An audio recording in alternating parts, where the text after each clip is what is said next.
Today, we're going to talk a little bit about rents. Prices have shot up in Beaufort County. Margaret Crenshaw is going to come in and talk to me a little bit about that. We're going to talk about the Hilton Head real estate numbers, and it's Mayfest time. Stay tuned. All right, so here with me is the lovely, talented, vivacious, intelligent, thank you.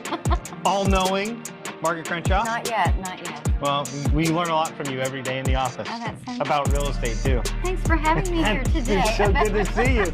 It's so good to see you. So first, what's going on with the Hilton Head market? What do you think? What are you seeing? What's happening? A little more inventory coming to the market. Yeah. This is exciting. I'm starting to feel a little bit, like I can breathe a little bit better for some of my buyers. Sure. Recently had a lot of chats with some clients who are thinking whether maybe they should wait to sell. And I say no to that. Yeah, what would they be waiting for? Well, in the short-term rental market, a lot of folks want to capture their rental income over the summer and maybe list in the fall. So with more properties coming to the market, I don't think that's a very good idea. I think take advantage now before there's too much competition. Maybe you could negotiate a closing at the end of the summer.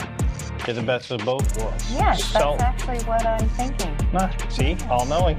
No, you. I learned it from you. All-knowing. So one thing that I found that's really interesting is if we look at last year, the number of under contracts versus the new inventory that came on, we sold or put under contract more than we listed. It's flip-flop now.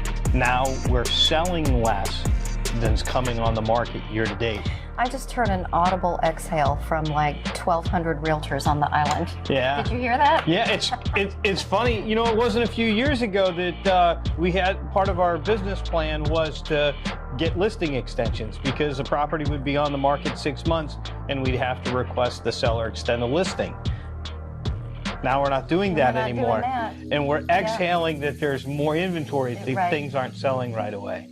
What a difference a couple years makes. It really does. Did you see the article in the Washington Post about rental rates going up like over 30% during the pandemic? Yes. What are your thoughts on that? Yes. That news coming out about rent rates going up is not good for us. Yeah.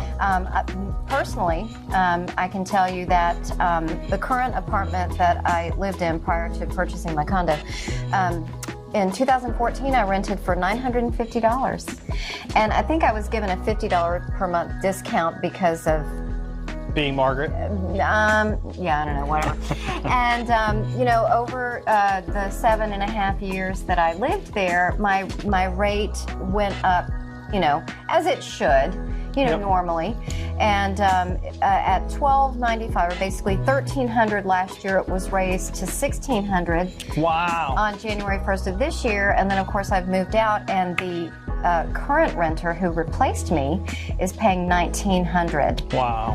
So it's basically since 2014 in my little apartment has gone up 50%. Yeah. So I just wanted to tell you a little anecdote, though, about how I tried to help my landlord find a replacement for me because they don't live here, and I'm a longtime island resident, so they thought it would be helpful for me to help vet someone coming in. And with my connections of everybody that I know, I had a lot of interest in the apartment, particularly from the food and beverage, hospitality industry, of folks that I know who need places to live.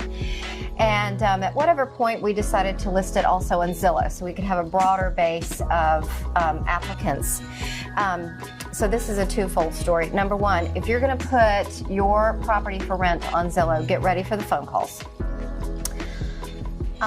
They didn't stop, 24/7, calls, emails. And then for anybody potentially needing to find a place to rent, if you're looking at Zillow, don't write an email or send in an application without calling the phone number. It is very important because of such high demand and with so many people sending emails and filling out applications, the voicemail or the personal touch of making that phone call is going to put you on top of the list of candidates to find a rental property. The article was saying that this is just the beginning. That they've gone up 30%, but they're going to continue to go up because the impact of like property taxes going up significantly because property values supply have gone chain. up. Yeah, all of those. Everything for the owner is more expensive, and that cost gets passed along to the renter. And I think what I understood from this article is that there's a lag. So where things started, the pressure was on in the for sale market. The lag, it was kind of been a year, and now boom, it hit the rental. Why do you think market. it's affected Beaufort County so strongly and not other parts of the country? I mean, there are other parts of the country that have been affected significantly, like Beaufort County. But why do you think Beaufort County? Well, I think what I understand from the articles, and probably what I understand from being a resident of Hilton Head all these years, is that the Sun Belt, so any of the areas in Florida and up through North Carolina, this area of the world is where everybody wants to live now that they can work remotely. Why freeze in Chicago if you can work remotely and be by the beach? Yeah. So now that the pandemic's over, though, that's probably going to change. People aren't going to want to stay here, are they? You're a rookie. Yeah. So yeah, I mean, nothing's going to change, right? Like this. Nothing's going to change. This is actually just the beginning. Yeah, I agree with you. So this new way to work has made places like Hilton Head Island, where Hilton Head Island 5 years ago would be a tough place to earn a really great living because the industry options were limited. Exactly. Right, but now this work remote has made a place like Hilton Head Island really popular. Last question I have for you, okay? So the article talks a lot about people coming from other areas, right, to here. What about the fact that, like, somebody coming from San Francisco or Chicago, right? Isn't our cost of living still way less than what they experienced back there?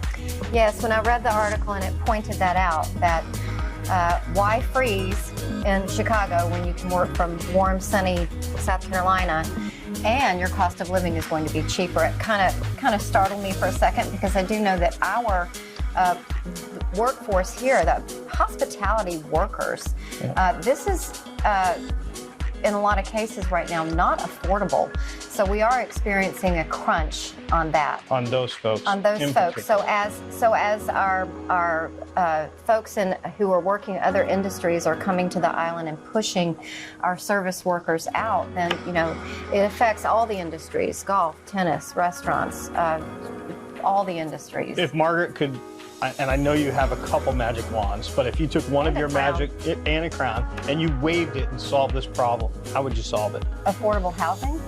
The island, of course, is only as big as it is, so we can't make more dirt to build on, but potentially the surrounding areas.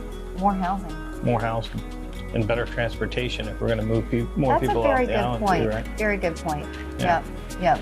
All right, Margaret, thanks for coming in. You're welcome. See Thanks you for again having soon. me. All right, so it's time to talk a little bit about Mayfest. I have here Elizabeth A. Cuff. She's a Rotarian, and are you involved at all in Mayfest this year? I am. You are? What are you doing? You really want to know what I'm doing? Yeah, I I'm want to serving know. beer out of one of the beer parks. Yeah! I picked the best job available That at is Rotary. awesome. Maybe I could join. Yeah, sure. Come help I us. can serve Yeah. beer. Yes, you I can. can drink it too. Well, then we'll see how good that works out for you. Tell us what else is going on. What's Mayfest all about? So Mayfest started 44 years ago. Babby Guscio started that in 2009. It had gotten so large that Rotary came in and decided to assist in facilitating the whole event, because we have over 150 vendors this year with arts and crafts. We also have music set up. Different music artists are set up, singles that'll be throughout, and then we've got food stations and things for kids. An ugly dog contest? There is an ugly dog contest. That's epic. It is. That's epic. So it's something they started a while back, but it's one of the biggest draws for Bluffton, because as we all know, all the furry friends are part of our families there. So welcoming all of town of Bluffton. So. There's no such thing as an ugly dog. They're all so cute. They're so ugly, they're cute. That's right. That's right. What do people need to know about Mayfest? Get there early. What are the hours? What should they bring? So Mayfest starts at 10 a.m. to 5 p.m. It's always, every year, it's the Saturday before Mother's Day. So, there are places to sit, places to eat, and there will be hand sanitizing stations and things throughout. Also, water facilities for your dogs. So you don't really have to bring anything, just wear comfortable shoes and just enjoy being around the town of Bluffton. And come see you for a beer. Come see me for a beer. All right, deal. Thanks for coming in. Thanks. See ya. All right, now it's time for the mailbag. J.K. Breton asks a follow-up question to my wonderful idea about tunnels instead of bridges. Would eliminating the first few traffic lights onto the island with some sort of overpass solve the delay? I'm not a traffic specialist. I don't know. I know right now it kind of sucks. I'd love to see them do something that would move the traffic along. It's crazy to me.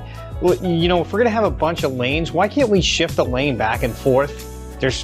Somebody will probably tell me a really good reason why we can't do that. But like in the morning, we need more people, more ability, more bandwidth for people to come on the island. And in the afternoon, almost nobody's coming on the island, and we need more bandwidth to get people off. So why can't we have like a flexible lane or something to help alleviate some of it? I know it's probably a stupid idea, but I'm a real estate agent, not a traffic specialist. Second question, Cameron asked, I came very close to buying a short-term rental property in 2018 and chickened out. They said this, not me, like an idiot. Is now a good time to try and find another one, or should I wait until price is lower? Cameron, prices are not gonna go lower. Me, what I would do is I'd find something. If you're gonna get some financing, I'd wait for a little dip in interest rates. I don't think interest rates are gonna go remarkably lower. I think they might go a little bit higher, so just wait for that day where there's a little dip, lock in, get on with life. Start enjoying the second home rental property. That'd be my suggestion. And next week, make sure you come back. I'm gonna be missing out on the next 2 episodes, gonna be doing some training elsewhere. But come on back next week. We're gonna have a special guest host and we're gonna talk about Bluffton. See ya.